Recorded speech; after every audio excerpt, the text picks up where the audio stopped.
Hello friend, आपका स्वागत है हमारे इस channel single commerce E classes a complete solution of commerce education में। तो गाइज़, हम आज आपके लिए बहुत ही एक इम्पॉर्टेंट टॉपिक लेके आए हैं जिसका नाम है स्टोर लेजर। गाइज़, ये आपकी कॉस्ट अकाउंटिंग का एक चैप्टर है, आपका मटेरियल कॉस्ट कंट्रोल, तो उसका एक टॉपिक है ये स्टोर लेजर। तो आज हम जानेंगे स्टोर लेजर के बारे में कि स्टोर लेजर क्या होता है, इसको हम किस तरीके से यूज़ करते हैं और ये हमारे किस काम में आ सकता है। तो गाइज़, जैसा आप अपनी स्क्रीन पर देख रहे हैं, यहाँ पर आपको हमने स्टोर लेजर का मीनिंग बताया है, तो आप अपनी स्क्रीन पे देखें। Store laser is a record of stores both in quantity and value and is maintain by the stores accountant. तो गाइज, हम इसके लिए कह सकते हैं कि जो स्टोर लेजर होता है हमारा, तो स्टोर लेजर जो हम स्टोर में अपना मटेरियल रखते हैं, यानी कि किसी भी जो हम प्रोडक्ट को बनाते हैं, तो किसी प्रोडक्ट को बनाने के लिए जिस मटेरियल का यूज़ होता है, उस मटेरियल को हम अपने स्टोर रूम या जो वेयर हाउस होती है हमारे, उसमें हम इसको स्टोर करके रखते हैं। तो उस स्टोर रूम के अंदर जो उस मटेरियल को रखा जाता है, तो उस मटेरियल को रखने के लिए जिस बुक का यूज़ किया जाता है उसको स्टोर लेजर बुक बोलते हैं।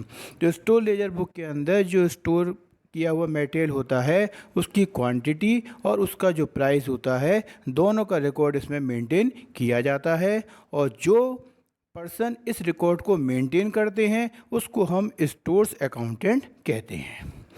तो guys, store laser is an important book. Store laser हमारी एक बहुत ही इंपॉर्टेंट बुक होती है।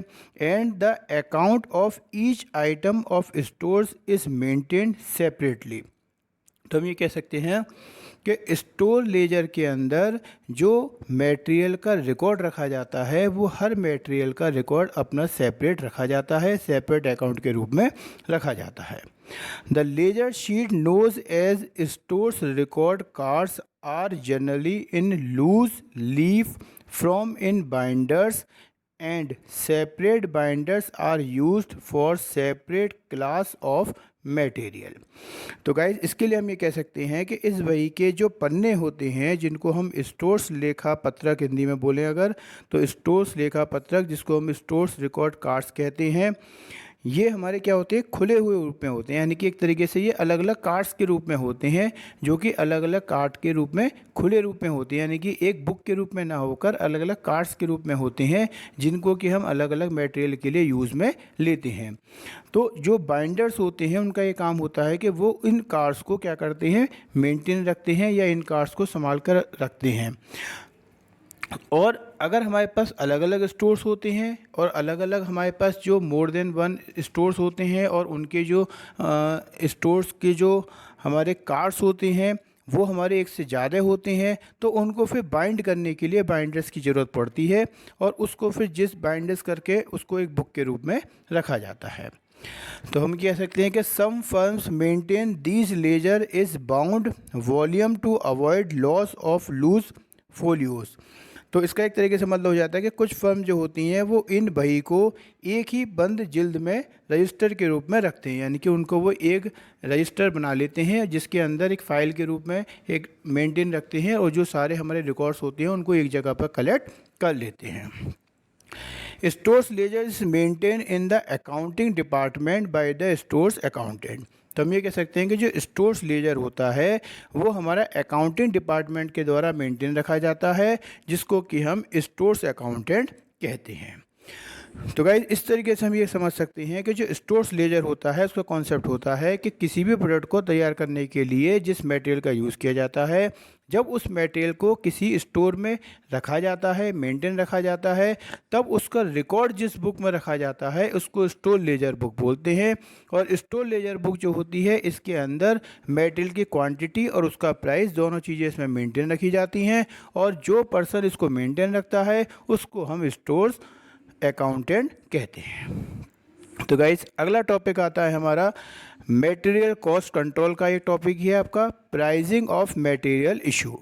तो guys pricing of material issue का कॉन्सेप्ट होता है कि हम कोई भी जो मटेरियल को परचेस करते हैं और जब उसको इशू करते हैं तो उन दोनों के प्राइस में डिफरेंस आ सकता है, क्योंकि जो मटेरियल परचेस किया जाता है वो अलग अलग डेट पे परचेस किया जाता है और अलग अलग डेट पे परचेस करने के कारण उसका जो प्राइस होता है वो भी अलग अलग हो सकता है परचेसिंग प्राइस। अब क्योंकि जब अलग अलग परचेसिंग प्राइस पर आप किसी मटेरियल को परचेस करके स्टोर करते हैं और फिर स्टोर में से जब आप उसको इशू करते हैं मैन्युफैक्चरिंग डिपार्टमेंट के लिए, प्रोडक्शन डिपार्टमेंट के लिए, तब उस कंडीशन में आपके सामने ये प्रॉब्लम आ सकती है कि उसका इश्यू प्राइस क्या रखा जाए। तो जैसा कि हम अपने स्क्रीन पर देख रहे हैं, प्राइसिंग ऑफ मटेरियल इशू का कॉन्सेप्ट भी यही है कि the material issued from the store are purchase in different dates and different prices. तो ये कह सकते हैं कि जो हम मटेरियल इशू करते हैं स्टोर से, तो जब उसको ख़रीदा जाता है तो उसको डिफरेंट डेट्स पे ख़रीदा जाता है और डिफरेंट प्राइजेस पर ख़रीदा जाता है। Generally the purchase price and the market price also differ. तो हम ये कह सकते हैं कि जो हमारा परचेज प्राइस होता है और जो हमारा मार्केट प्राइस होता है ये जनरली क्या होते हैं, डिफ़र होते हैं, यानी कि चेंज होते हैं, अलग अलग होते हैं। To know the separate cost of each product और job, correct pricing of material issue is essential.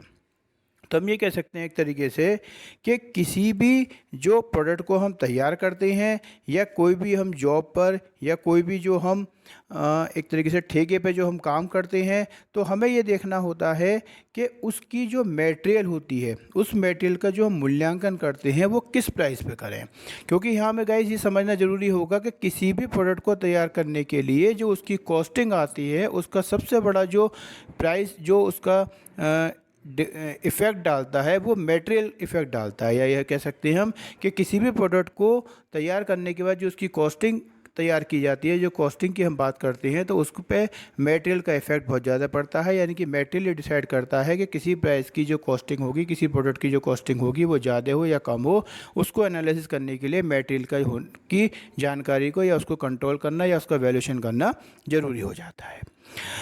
At what rate the material issue from the store should be priced? It is an important question। तो जैसा भी आपको हमने बताया कि किसी भी प्रोडक्ट की प्राइस की कंप्यूटेशन करने के लिए या उसकी कॉस्ट निकालने के लिए मटेरियल की वैल्यूएशन करना भी बहुत ज़रूरी हो जाता है। तो इसलिए हमें फिर यहाँ पे इसकी ज़रूरत पड़ती है प्राइसिंग ऑफ मटेरियल इशूड की। तो गाइज इसको जानने के लिए हमें कुछ एक मेथड दिए गए हैं। जैसा कि भी हमने आपको बताया था कि किसी भी मटेरियल को जो हम इशू करते हैं तो उसको परचेज़ और इशू प्राइस उसके डिफरेंस हो सकते हैं। तो अब प्रॉब्लम ये आती है कि हमने परचेज़ तो किया, मान लीजिए किसी गुड्स को हमने मान लीजिए एक डेट में हमने उसको 10 रुपये पर यूनिट के हिसाब से परचेज़ किया, एक में 12 के हिसाब से किया, फिर एक में 8 के हिसाब से किया, एक में 14 के हिसाब से किया। अब हमने अलग अलग प्राइसेस पे उसको परचेज़ कर लिया। अब उसको जो इशू करें वो किस पे करें। अब या तो हम ये देखें कि भाई जो हमने सबसे पहले इशू किया है या जो सबसे बाद में हमने परचेज़ किया उस प्राइस पे इशू करें, या जो सबसे ज़्यादा है उस पर करें या सबसे कम है उस पर करें।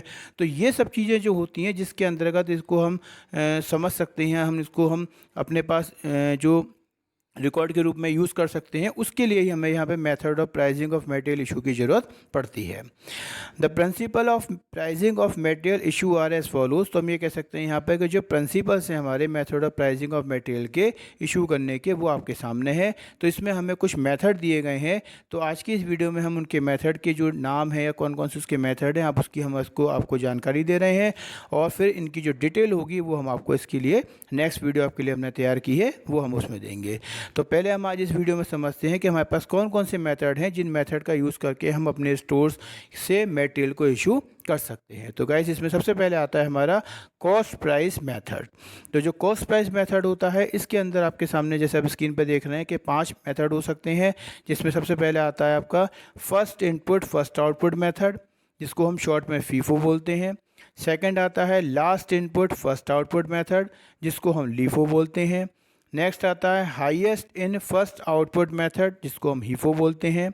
नेक्स्ट आता है आपका बेस स्टॉक मेथड, और उसके बाद आता है स्पेसिफिक प्राइस मेथड। तो गाइज ये हमारा जो फर्स्ट कॉस्ट प्राइस मेथड है उसके ये 5 पार्ट होते हैं। इनके बारे में हम आपको डिटेल में नेक्स्ट वीडियो में बताएंगे। तो अभी इस वीडियो में हम इनके मेथड के जो नाम हैं उनके बारे में जानेंगे। तो जो नेक्स्ट मेथड आता है हमारा वो आता है हमारा एवरेज कॉस्ट प्राइस मेथड। इसके अंदर भी 2 मेथड होते हैं, जिसका पहला मेथड है हमारा सिंपल एवरेज मेथड और सेकेंड है वेटेड एवरेज मेथड। फिर नेक्स्ट आता है आपका मार्केट प्राइस मेथड, जिसके अंदर दो मेथड है हमारे, रिप्लेसमेंट प्राइस मेथड और रियलाइजेबल प्राइस मेथड। और इसी तरीके से नेक्स्ट आता है हमारा नोशनल प्राइस मेथड, जिसमें हम दो मेथड होते हैं हमारे, इन्फ्लेटेड प्राइस मेथड और स्टैंडर्ड प्राइस मेथड। तो इस तरीके से गाइस हम ये कह सकते हैं कि जो हमारे पास ये मेथड है, जिसमें आपको बताया कॉस्ट प्राइस मेथड, उसमें 5 पार्ट बताए आपको हमने। सेकंड पता है आपको एवरेज कॉस्ट प्राइस मेथड, फिर आपको मार्केट प्राइस मेथड और फिर नोशनल प्राइस मेथड।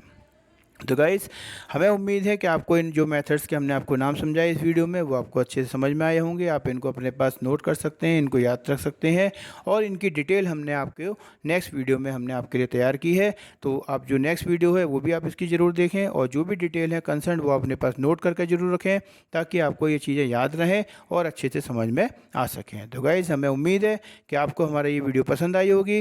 गाइज़ अगर आप हमारी वीडियो पर नए जुड़े हैं, अगर आप हमारे चैनल पर नए जुड़े हैं तो प्लीज़ हमारे चैनल को सब्सक्राइब जरूर करें और हमारे चैनल को लाइक, कमेंट और शेयर जरूर करें। कोई आपको डाउट प्रॉब्लम है तो प्लीज़ आप हमें कमेंट जरूर करें, ताकि हम आपकी जो प्रॉब्लम है उनको दूर कर सकें। और गाइस हमारी जो भी वीडियोस होती हैं आप उनको सीक्वेंस में देखते रहें और जो नॉलेज है वो अपने पास आप नोट करके रखते रहें। आपका बहुत बहुत दिन शुभ हो। धन्यवाद। नमस्कार। Thank you.